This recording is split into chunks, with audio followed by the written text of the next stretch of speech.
If you ask me which company I love following the most, it's this one, Creative Edge Nutrition. It has it all.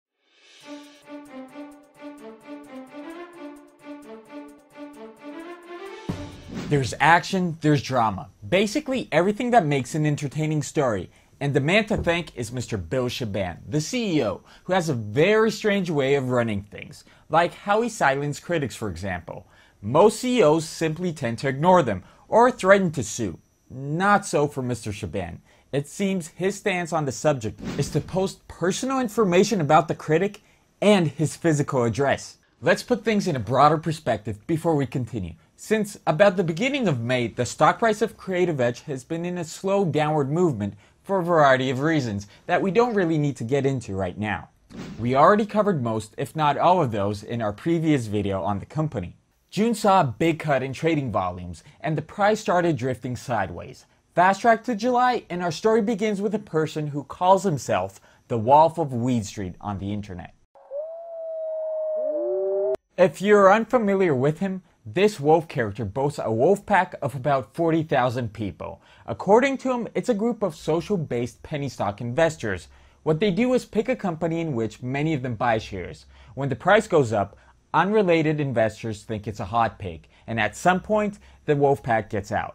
Let's get back to Mr. Shaban now. Apparently, Mr. Wolf of Weed Street voiced criticism on Creative Edge. He openly wondered if the billions of common shares that had recently come out of lockup weren't actually dumped on the market. Early in the year, Mr. Shaban commented in an interview that the locked shares were owned by his friends and family.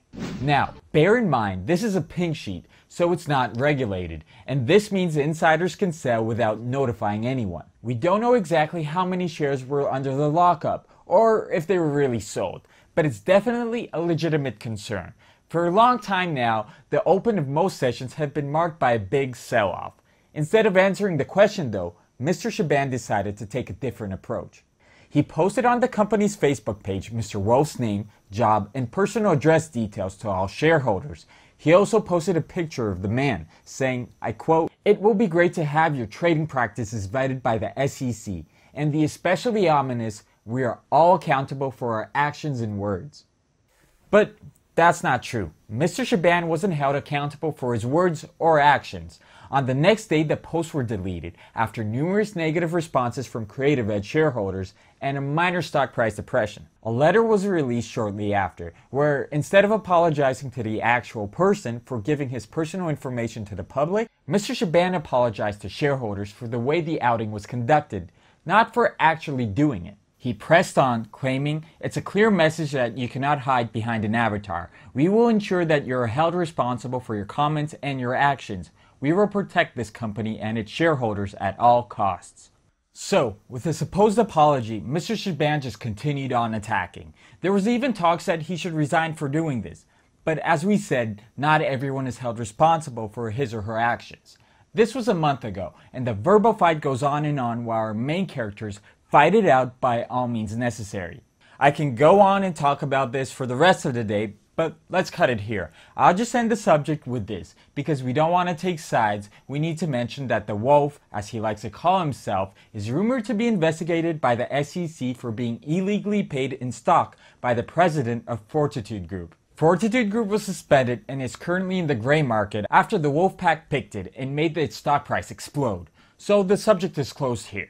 But that doesn't mean that there's nothing going on with Creative Edge. In more controversy, a month ago, Seeking Alpha writer Matt Finston released several facts to the public. Like this one, it appears Mr. Randy Hadman, an insider of Creative Edge, was sued with his firm back in December by the SEC for conducting a pump and dump scheme. But this goes further. Mr. Finston didn't release this information out of the good of his heart. It was because he was threatened by Mr. Shaban, the CEO, who said that the lawyers had his address and his family's name. Way to go, Mr. Shaban, you got one class act.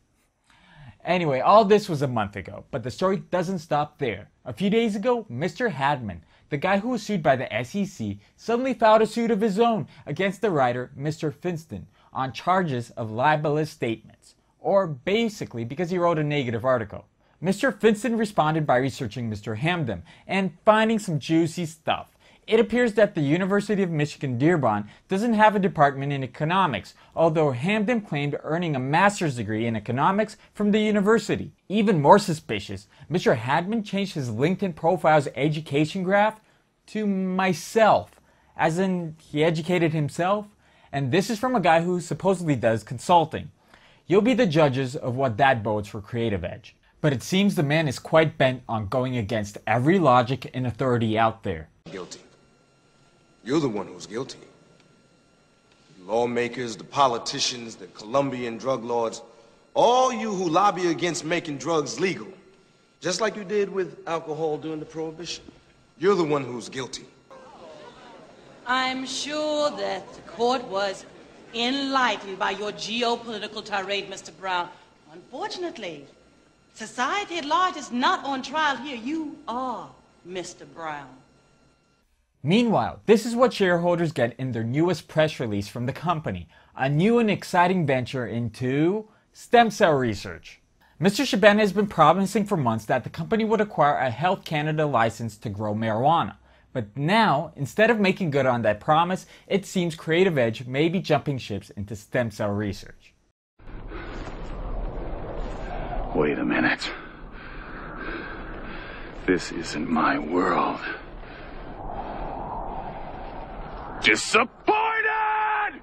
Alright, to conclude everything, I want to ask you just one question. After hearing all this, do you think it's a good idea to invest in such a controversial company?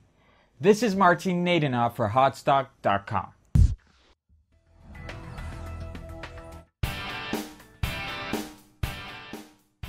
I have a small amount of money to invest and I want to gamble in the market.